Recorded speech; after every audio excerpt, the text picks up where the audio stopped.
예, 사람들마다 성공하기를 원하지요. 무엇을 하든지 승리하기를 원합니다. 지고 싶어서 사는 사람은 없을 것 같아요. 모든 일에 형통하고 행복하기를 바랍니다.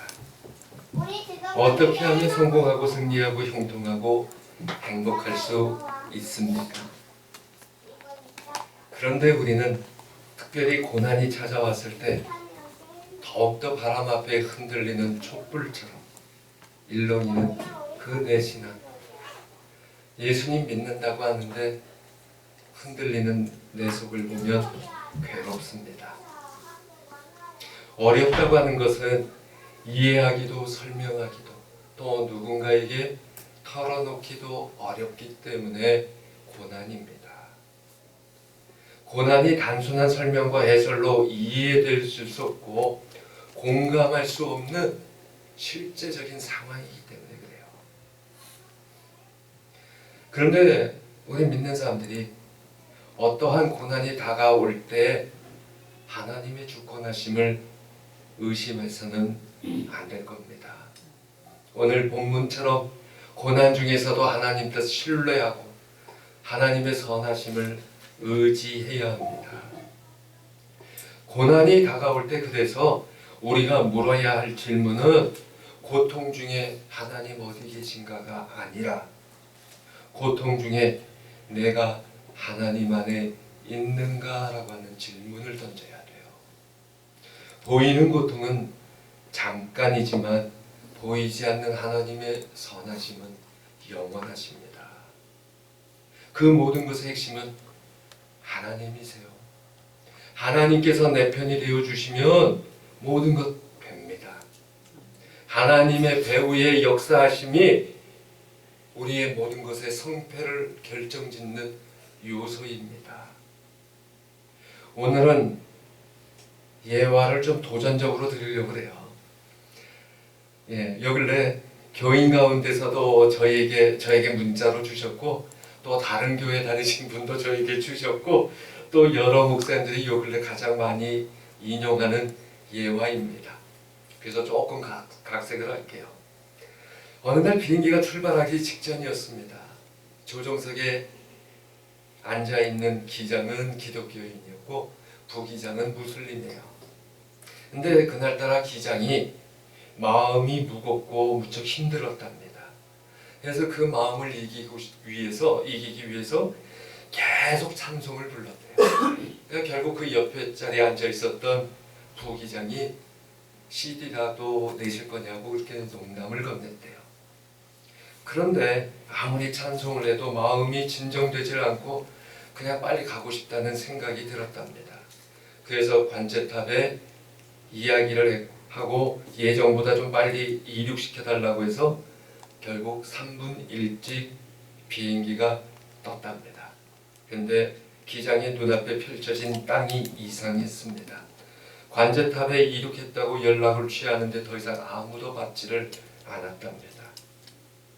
그 기장의 간증 그대로 말씀드리지 않고 좀 짧게 드리는데 우리가 다 아시는 것처럼 이번 인도네시아의 끔찍한 재앙 가운데 살아남은 사람의 간증입니다.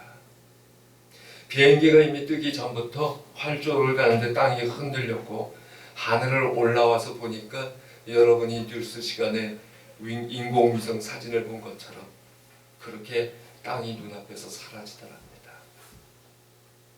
그래서 그 가운데 자신을 인도하시고 살려주신 하나님께 감사한다는 간증의 내용입니다. 평소대로 했다면 자기의 시간에 맞춰서 이륙해야 됐으니까 그도 지진을 피할 수가 없었습니다.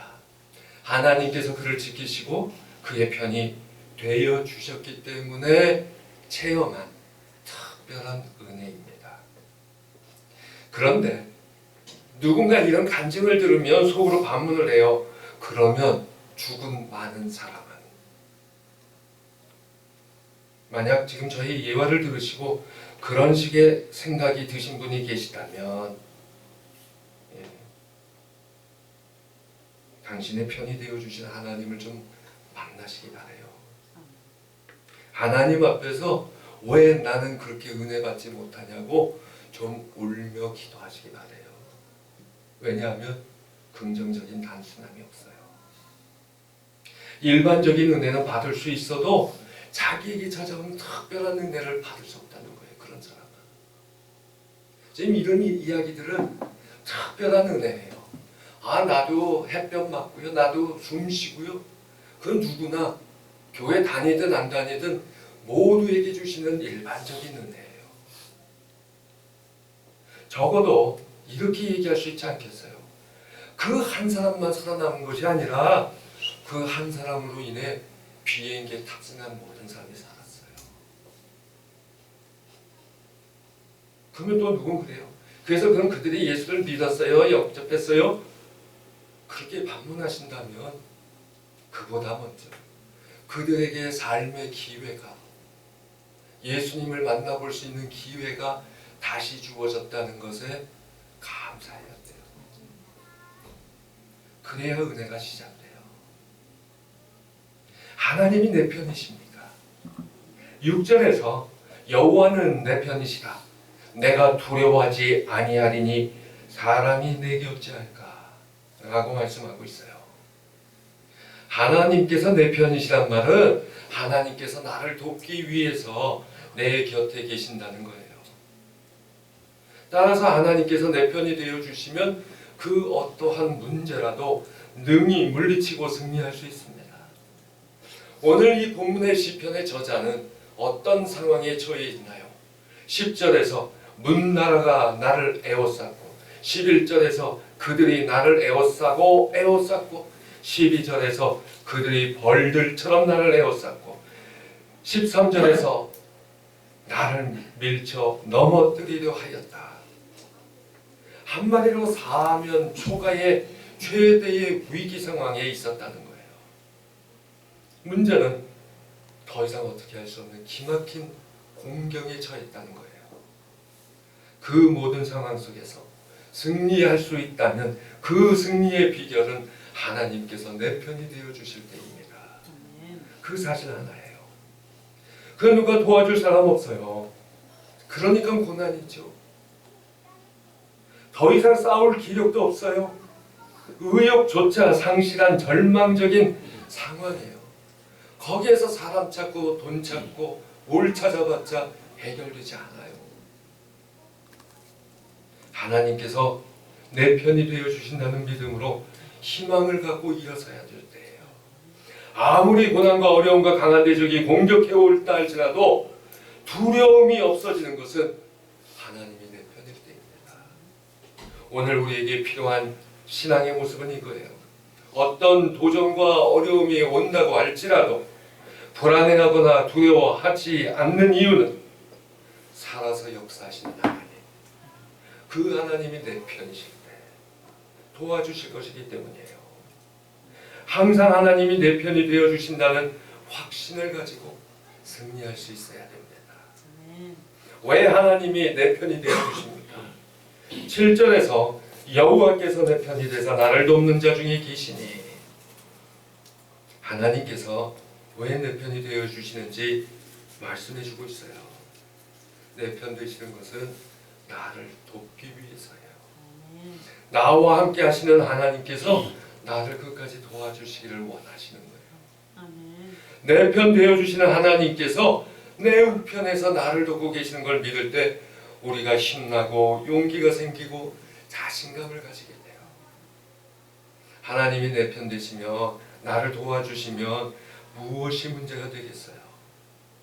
하나님께서 우리를 구체적으로 그리고 기꺼이 도와주실 분임을 우리의 삶의 현장에서 체험하시기 바라요. 그러면 하나님이 내 편이 되시면 어떻게 합니까? 8절 9절 보면 여호와께 피하는 것이 사람을 신뢰하는 것보다 나으며 여호와께 피하는 것이 고관들을 신뢰하는 것보다 낫도다. 하나님께서 내 편에서 도우시면 어떤 일도 승리할 수 있어요.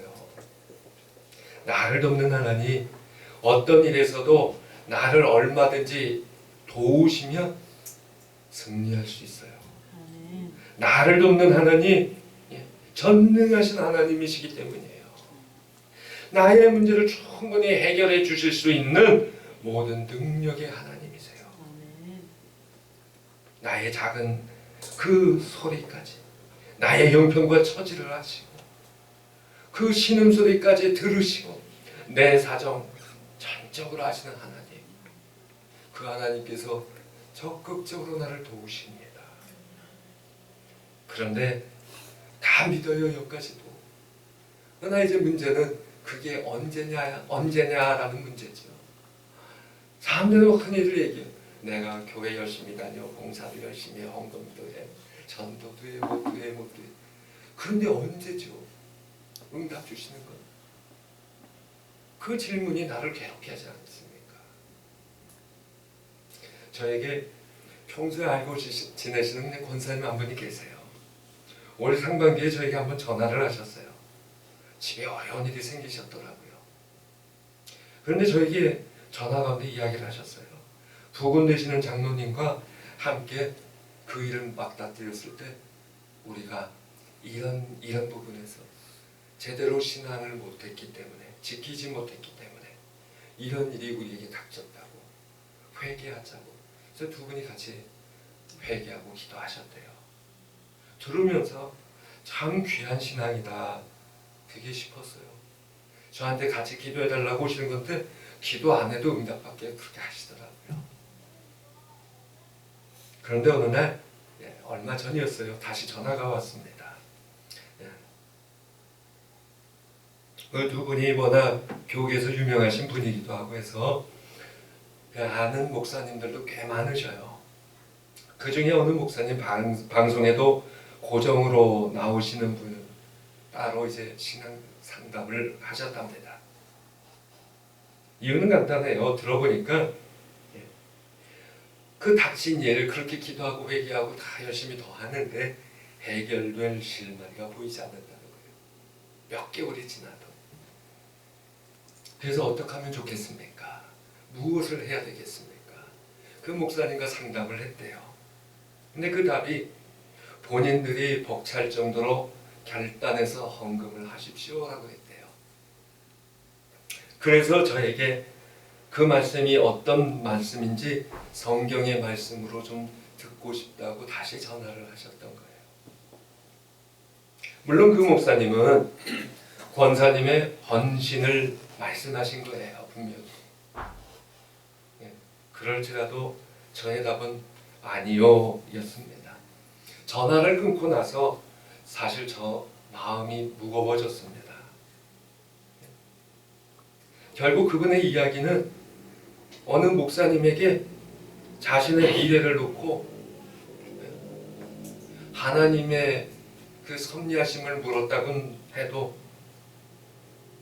사실은 점괘를 원한 것밖에 되지 않았기 때문이에요. 아니라 할지라도 적어도 그만큼 신앙이 고난 앞에서 흔들렸던 거예요. 잠시지만 그분이. 그래도 하나님은 우리를 지키셔요. 근데 그분의 가정을 생각해 보면 정말 엄청난 축복의 가정입니다. 믿음으로도 장로님 가정이고요. 세상에서도 엄청나요. 가족들 전부가 몇 대째 계속 다 인류대 출신이에요. 그냥 인류대도 아니에요. 모두가 멘사예요. 그 조그만 아이가 이제 고3인데 이미 3개 대학에 합격 통지서 다 왔고 수능만 남겨놨는데 불쌍하게 새벽 2시까지 공부를 해야 된대요. 그분은 그게 이해가 안 되는 거예요. 고3이 누가 2시까지밖에 공부를 안 해요.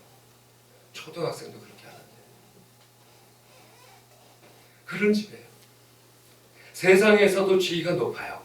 모두가 존경받는 자리에들 계세요. 물질도 남보다 많은 걸 가졌어요. 이른바 1%에 안에 든다는 축복의 가정이에요. 그래도 소용이 없더라고요.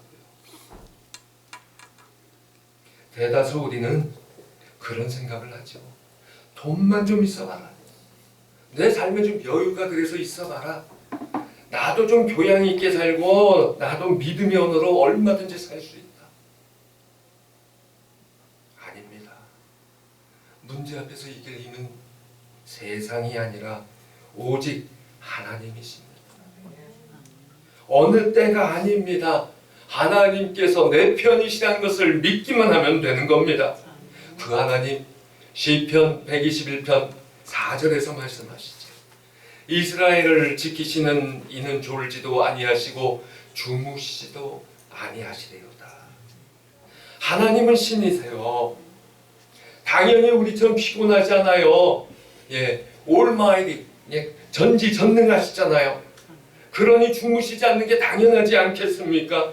맞습니다. 그런데 한번 뒤집어 다시 봅시다. 그 하나님께서 주무시겠다고 하시면 누가 거기에 왜 주무시냐고 반문을 던질 수 있겠어요?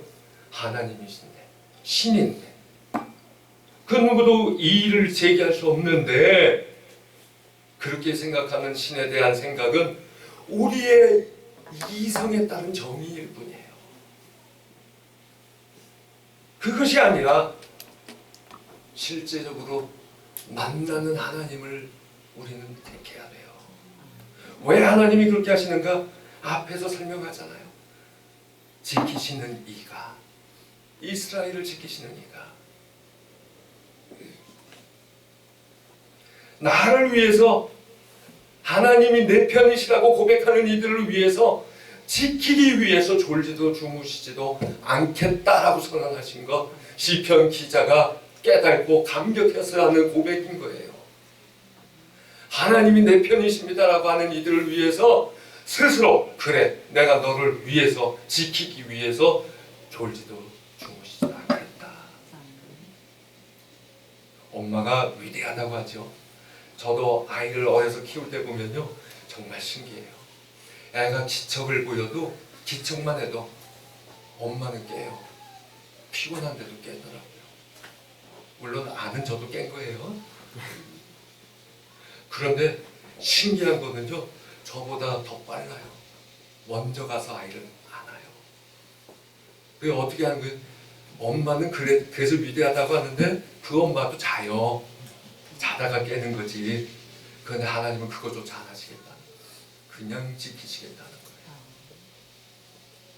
그 하나님을 만나야 돼요. 앞에서 기장 이야기가 아무리 좋은 이야기, 이성적인 정의와 그 납득할 수 있는 윤리적인 이야기를 여러분이 던지신다면 그건 그냥 하나의 이성적인 정의고 신앙일 뿐이에요. 실제로 만나시는 하나님의 역사가 우리한테 있어야 특별한 은혜가 체험되는 거예요. 그 기장이 어떻게 살아나는 거예요? 특별한 은혜인 거거든요. 그래서 하나님은 내 편이시라고, 그래서 졸지도 주무시지도 않으신다고 고백을 합니다. 어느 때야 해결받을까요가 아닙니다. 지금 내 편 되어주시는 그 하나님이시라면 졸지도 주무시지도 않고 나를 지켜주시는데 어느 때 이런 건 문제가 되는 게 아니에요. 하나님을 바라보시기 바랍니다. 어느 때에 좀 나의 것 개입하시고 도우시는 그 신실하신 하나님 어느 때가 아니라 지금도 나를 지키시고 내 편 되어주시는 하나님이시라는 거예요. 우리 찬양 한번 합시다. 나오고 두려워 말라.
사람의 방법이나 능력으로 해결할 수 없는 일 있습니까? 전능하신 하나님의 오른손이 나를 도와주실 때 해결받습니다. 어떤 고난이 오고 문나라가 공격해 온다 할지라도 하나님께서 내 편이 되시며 나를 돕는 중에 계시기에 승리할 수 있습니다. 이것을 믿고 강하고 담대하시기 바랍니다. 우리가 살고 있는 세상 정말 만만치 않죠. 특히 믿음으로 산다는 게 쉽지는 않습니다. 그러나 두려워할 이유가 없다는 것, 하나님께서 내 편이시기 때문입니다. 성도는 두려워할 대상 역시 하나님이요, 그 밖에 두려워할 것이 없어요. 그래서 신약 가서도 다시 이야기합니다. 히브리서 13장 6절, 그러므로 우리가 담대히 말하되 주는 나를 돕는 이시니 내가 무서워하지 아니하겠노라. 사람이 내게 어찌하리요 하노라. 하나님께서 내가 하나님 편에 서 있다면, 믿음으로 산다면 내 편 되어 주실 거예요. 그냥 머리로 생각하는 하나님이 아니라 실제로 그 하나님 만나기 위해서 간절히 찾는 이의 하나님이 되어 주십니다. 하나님 떠나지 않고 하나님 버리지 않고, 그럴 때 하나님 나와 함께 계시고 내 편이 되어 주시고, 그렇게 되면 믿는 자에게 하나님은 도움 되시고 피난처 되시고 방패가 되십니다. 그것을 삶에서 구체적으로 체험하시길 바라요. 암담한 현실 속에서 하나님 신뢰하는 사람은 세상의 위협 앞에 무릎 꿇지 않습니다. 오직 하나님으로부터 오는 승리를 소망하게 됩니다. 안식과 평안을 얻습니다. 하나님의 역사를 바라보게 됩니다. 따라서 오늘 본문 118편은 감사의 기도가 되고 있어요. 우리는 항상 기뻐해야 됩니다. 쉬지 말고 기도해야 합니다. 범사에 감사하시기 바랍니다. 하나님께서 내 편이십니다. 기도합니다. 하나님, 은혜 감사합니다.